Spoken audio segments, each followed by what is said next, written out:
پاکستان کی تاریخ میں اگر ضیاء الحق کا 10 سالہ زرعی دور نہ ہوتا تو یہ ملک اخلاق باختہ دانشوروں کا اکھاڑا بن چکا ہوتا۔ وہ دانشور جن کے دلوں میں پرویز مشرف کی آمریت روشن ستارے کی طرح ٹمٹماتی ہے، لیکن وہ ضیاء الحق کے دور کو تاریک رات سے تشبیہ دیتے ہیں۔ یہ تاریک رات ایک ایسے پر اطمینان اخلاقی ماحول کی علامت تھی جس میں کسی باپ، ماں، بہن یا بھائی کو ٹیلی ویژن لگاتے ہوئے یہ خوف نہیں ہوتا تھا کہ اچانک خبرنامے کے اندر کسی فلم کے آئٹم گانے کی ریلیز کی خبر نشر ہوتے ساتھ ہی ایک نیم برہنہ اداکارہ کا رقص دکھائی دینے لگے گا۔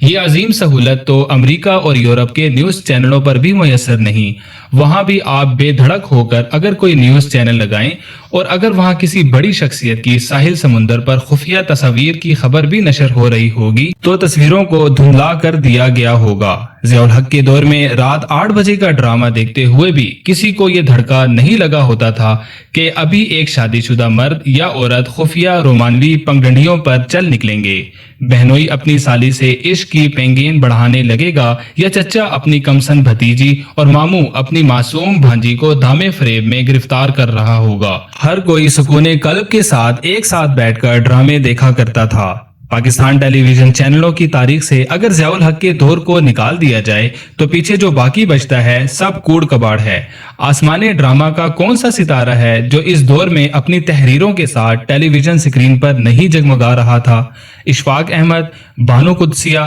امجد اسلام امجد، نور الہدی شاہ، عطاء الحق قاسمی، حسینہ معین، فاطمہ ثریا بجیا، انور مقصود، اصغر ندیم سید، ڈاکٹر انور سجاد، عبد القادر جنیجو، یہ ان میں سے چند نام ہیں جن کے بغیر پاکستانی ڈرامے کی تاریخ ادھوری اور نامکمل ہی نہیں، سرے سے وجود ہی نہیں رکھتی۔ یہ تمام کے تمام صاحبان طرز ادیب بھی تھے اور ان کی معاشرے میں ایک الگ شناخت بھی تھی۔ ٹی وی ڈرامے کی پروڈکشن ٹیم سے متعلق بھی ہر بڑا نام اس دور کی عطا ہے۔ مشاعروں کی عظیم روایت، میلاد کی پرتعظیم محافل کا سلسلہ، خوش الحانی سے قرآن پاک کی تلاوت والے قرہ حضرات، اس دور میں لوگوں کو سحری یا افطاری کے وقت کسی ایسی خاتون کو مذہبی پروگرام کرتے دیکھ کر حیرت نہیں ہوتی تھی جسے ڈھنگ سے بسم اللہ بھی پڑھنا نہ آتی ہو اور جسے چند دن پہلے کسی شو میں رقص کرتے ہوئے دیکھا گیا ہو۔ ضیاء الحق دراصل پاکستان کی تاریخ میں اخلاق باختہ نشریاتی گٹر کے سامنے بہت بڑا بند تھا، ایک ایسا خوشگوار شہر جس کا اثر اپنے سے بعد میں آنے والی جمہوری حکومتوں کے 21 سالوں تک قائم رہا۔ نواز شریف ہو یا بے نظیر، کسی نے بھی پاکستانی میڈیا کے ماحول کو فرمائشی طور پر آلودہ کرنے کی کوشش نہیں کی، کیونکہ وہ جانتے تھے کہ عوام کیا چاہتے ہیں۔ انہیں یہ دبی ہوئی جنسی خواہشات والے دانشور اور قلم کار متاثر نہیں کر سکتے تھے۔ یہ وہ ہیں جن کے بارے میں عظیم نفسیات دان فرائڈ نے کہا تھا کہ ایسی تحریریں لکھنے والے کچلی ہوئی جنسی خواہشات کے ادبی اظہار کی علامت ہوتے ہیں۔ وہ انہیں کھسکا ہوا کہتا تھا۔ یہ کہتے ہیں کہ ہم وہی لکھ یا دکھا رہے ہیں جو عوام چاہتے ہیں، لیکن بے نظیر، نواز شریف اور ان کے تمام جمہوری ساتھی بخوبی جانتے تھے کہ اس ملک کے عوام کیا دیکھنا اور سننا چاہتے ہیں۔ یہی وجہ ہے کہ ان کے دور میں بھی ان کھسکے ہوئے کا زور نہ چل سکا۔ یہ تمام جن زدہ بے راہ رو اپنی اخلاق باختہ تحریروں اور ڈراموں کے ساتھ پرویز مشرف کی بدترین اور تاریک ترین آمریت میں اس ملک پر ایک ایسے سیاہ بادل کی طرح چھائے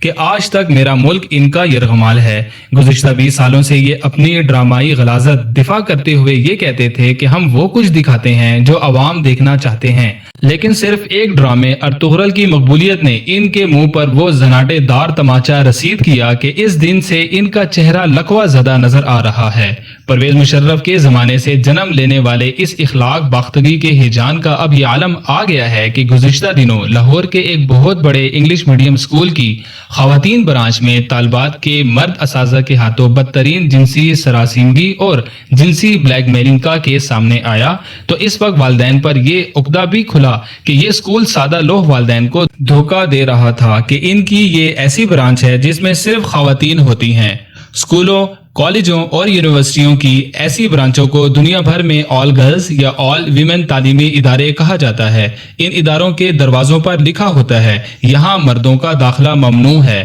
لیکن اس اسکول میں والدین کو آل گرلز کا بتا کر وہاں مرد اساتذہ بھی رکھے ہوئے تھے۔ پاکستان میں اس وقت قابل، لائق اور تعلیم یافتہ خواتین اساتذہ کی کوئی کمی نہیں ہے، لیکن اسکول نے والدین کے ساتھ ایک اخلاقی معاہدے کی کھلم کھلا خلاف ورزی کرتے ہوئے جب وہاں مرد اساتذہ رکھے